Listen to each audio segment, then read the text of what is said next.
Tamping is integral. There's a lot of interlock projects fail because of a lack of compaction. So running the plate tamper, plate compactor over the gravel properly is essential. I recommend for a small thing like this, we usually go over it 3 times with a compactor. If you're on a more important project, you can get testers that ensure that you're compact. You can run your tamper over 1,000,000 times if you want, but there comes a point where the point of diminishing returns.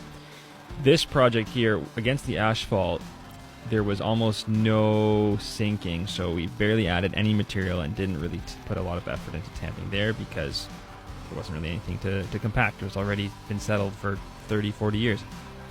Along the edges, along the side there, where we added a lot of material, where we had seen a lot of sinking, I kind of ran over it and ran over it and ran over it because it kept going down, kept settling.